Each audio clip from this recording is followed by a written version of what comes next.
Boys and girls, it is time to start coloring. Now, coloring your masterpiece is going to be, of course, a lot of fun. We want to remember the rules to analogous colors. Analogous colors are colors that are found next to each other on the color wheel. So we're going to select some colors of different types of media. Media is the tool you use to color in your project with. In this instance, it could be crayons, oil pastels, colored pencils, or it could even be chalk pastels. And we're going to talk about how to use these different media because you all have something different at your house right now. Now, for this particular project, it is not advised to use markers because part of what we want to do is blend. We want to blend colors together in order to get the real effect for the Sandra Silberzweig selfie. So let's begin. I have selected 3 crayons that work together in an analogous way. I have a yellow green, a green, and a blue. I know that this is not a bluish green right next to it, but since blue is used to make green, it still works as an analogous color. I'm going to take my lightest color first because it's always easier to put dark on top of light, but not to put light on top of dark. And I am going to fill in a section of this face with the green. Starting over here on the side, I think I'm going to fill in this area right here. I'm coloring all the same direction. I'm not jamming my crayon into the paper. And then I'm going to make a plan. Where I think I want to start blending my next color, I start lightening up. Lighten up, crayon, relax. You don't need to go so hard right here.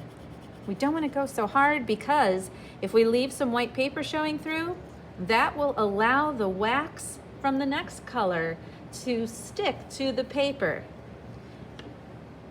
Crayons are made of wax, and crayons stick well to paper when they have paper to stick to. If you coat a whole piece of paper with the wax, there's nothing left for it to stick to. I'm pressing lightly with my darker green, and this is so that I get a really nice blending effect as I overlap some of the yellowish green, just so I get that transition. I can transition and put my colors wherever I want. And that is exactly what I'm doing. And as I get into a section that is more of just solid green, I can press a little bit harder. There we go. I'm gonna blend some of that line from when I was pressing harder down into my yellow green because I don't want it to look like stripes. Then, when I know I'm ready to put in that blue, I press lightly with that green again, a lighter area right here, grab that blue crayon, and then I start gently pressing with blue just to fill it in. Now, if you're a little nervous about coloring up into another section, it's okay to give yourself a very light little cheat line. What this is a little stop line, a little bit of a border around it. So it allows you to color up and stop inside of that border line, which without going up into a section that you don't want to go into. So as I go, press lightly, come back over the section I was just in, and even coloring a different direction, that's called cross-hatching with your crayon, helps to fill in some white areas and make it look more solid. I can even go down a little bit deeper into that green. Fill in some white over there. Why not? It's my picture. I'm gonna have some fun mixing colors. So There we go. There's our first section, and that's done with crayon. Let's try a different media. We are going to put our crayons to the side and find those colored pencils. Wowza! Lots of colored pencils to choose from. Let's pull out the color wheel and let's make some fun choices. Oh, look at you. Hi, beautiful. We are gonna use this purple, and then if I'm using this purple, which looks very much like this one right here, which other colors am I going to use? I know, you can read. It says blue violet and red violet. Let's see if I have them in here. Now, colored pencils are tricky. Sometimes the paint on the outside doesn't match what's on the tip, so it's good to test. Let's see. Now, since pink is part of red, because you just add white to it, I am gonna say that that one might be a red violet. And now, let's see if I can find a bluish violet. Hello, you. There we go, bluish violet. And let's give these three a try, see how they work. Now, if your colored pencils are not as sharp as you'd like them to be, the rule with colored pencils is that you always want to work with a sharp colored pencil. So make sure it's nice and sharp. I like to use one of these little handheld sharpeners because they give you the best control. Stick it in there, sharpen it, and maybe have a little trash can nearby so you can tap off your excess. Throw that to the side. All right, what am I gonna do here? I am going to move up into this eye section right here.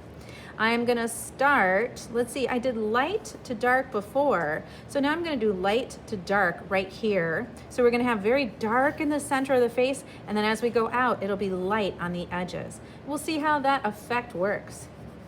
I take my colored pencil, and colored pencils work best, again, when you start with the lightest color. Start by pressing lightly. You can always press harder and go darker. Do you remember the rule with the crayon about what you want to do when you want to transition colors? Spread that out. Press lightly. I'm going to go back now. And even though it's the lightest color I'm using, I'm going to press a little harder. I want this to show up. It's such a gorgeous color. There we go. And I think, oh, I'm just gonna go for it, everybody. We're just gonna make this whole area this color. Why not? I'm gonna show you off. Beautiful. Okay. Now, this is where I will transition my color here. Ooh, here. Look at that. Next, grab that next color. This is my purple, or you could call it violet. I'm gonna go pressing with a medium to light pressure over some of that beautiful magenta I started with, that reddish purple color, if you will. And get down here. Go over this area. And we want to imagine that this transition to this behind the eye somewhere, so maybe only a little bit of this color is going to poke out from behind here. Give myself that little barrier of protection. There we go. Just to come out, do some uneven shading right here, so that when I do add my darkest color, it's gonna look like it isn't a stripe. It's going to look more like it naturally transitions from one color to the next. You want your lines to be long and the next one shorter, long and the next one shorter. This really helps with that transition from one color to the next.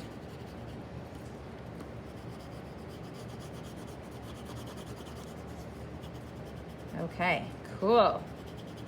That's how you do this with colored pencils.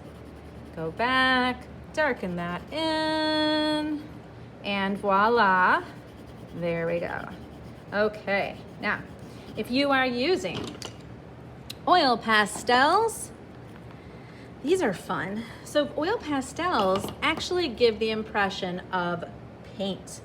How cool is that? We start with our lightest color, and what's nice about oil pastels is that you can just press medium. You don't have to worry about the light, dark thing, because oil pastels, being made with oil, will stick to each other and mix really well. So I am going to start with my yellow. I'm doing more yellow than I actually want yellow to show up with, because then I take my orange, and I know you might be thinking, well, that didn't really mix. I'm going to show you a cool trick without having to use your fingers. All right, get some orange down in there. You know what's going to happen down there. All right, go a little on that yellow, go a little down here. Take that yellow again. Go over. And look at that. It's almost like a tie-dye effect. This is why I made too much yellow in the beginning on purpose. And look, if I go over most of my orange, it doesn't turn it yellow. It keeps it orange, but it makes a really cool blend. Neat, huh? I can even put a little bit down here. Keep in mind, wherever it's white, if you put yellow down, it's gonna turn it kind of yellow. That's okay. Boop, boop, boop. Now, come on, red. Let's get you in there. I'm outlining the edge just so that I don't go outside of my line if I didn't want to. Get this in there. Okay. What other nice thing about this is you'll notice that I'm going this way, I'm going this way with my colors. You can't really tell. And that's because these blend together so well. They don't have that very tiny, tiny little point like a pencil does. And so distinct lines don't show up. You just have these kind of blobs of color come in. Here we go, look at that. Going over the red with the orange, it almost turns it like a reddish orange, but it fills in all those white spots. How cool is this? Looks like I painted it in. This is why artists loved using oil pastels back in the day. They would use oil pastels to make a painting first because paints were so expensive, but oil pastels were not. And you still get the idea that it kind of looks like it's painted, more so than this or this. Okay, last one. We are going to use some chalk pastels. Let's finish the face off. All right, oh my gosh. How does one decide? So many great colors. What have I not really used yet? I haven't really done a full blue. So let's do, we'll do this blue. We will do you. And then let's do this deep purple color. Fun. Okay. All right. Here we go. Which one do we start with? We're gonna start with the lightest. And I did dark to light here, light to dark, light to dark. So I'm gonna do light here and darkest here, just like this one's opposite. Here we go, starting with my light. Okay, put some of that chalk pastel on. Don't worry about filling in the white areas yet. You actually don't need as much chalk pastel as you think. And what you want to do is just make sure you're staying inside your lines. It also really helps to have a paper towel or something nearby because your fingers are gonna get messy in a minute. All right, now put on your next color, overlapping it a little bit. You don't have to press that hard. There we go. And lastly, throw in that purple. Now it's darker, so the neat thing about that is I don't need as much. With the lighter colors you need more, the darker ones you don't need as much. And always start spreading using the light. I spread inwards towards my shape. I never want to go back and forth like that. Just stay in one direction to get the blend. So I'm going stroke, pick it up, go back, stroke. And you'll find as you go into the next color, your finger obviously is going to turn some colors, and that's sort of fun just to see what happens. But then you start picking up the other color if I want to start here now and blend towards the middle and see what happens.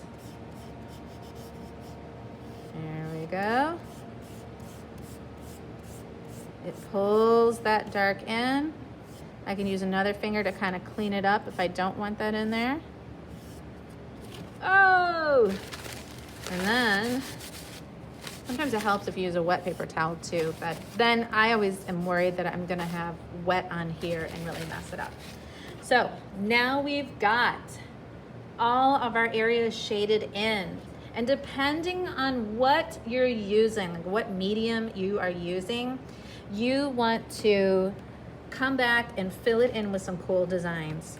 I'm gonna use colors that are across from colors on the color wheel as the colors I use to put in designs. So see, I've got my red and oranges. I'm gonna look directly across the color wheel. The opposite of orange is blue, that's the complementary. Opposite of red is green, that's its complementary. So I'm gonna use its complementary color on it and just make some line patterns. I don't have to do this in the whole area. This is my picture. I can decide where I want it to be. So I'm going to use pastel in the pastel areas. Let's see, opposite of yellow is purple. So I'm gonna go this way with my purple on the yellow, and so on and so on. You can decide how you want to do that. If you don't want to do complementary colors in the areas, you can also do something neutral. I'm gonna do a white pastel in this area right here, just to make some dot designs, because I knew this white would show up really well in the darker areas. There we go. All right, you are gonna finish coloring this with whatever media you have to work with. You're gonna fill it in with your designs, and I can't wait to see what your finished product looks like. Don't forget to share it with me. Have fun.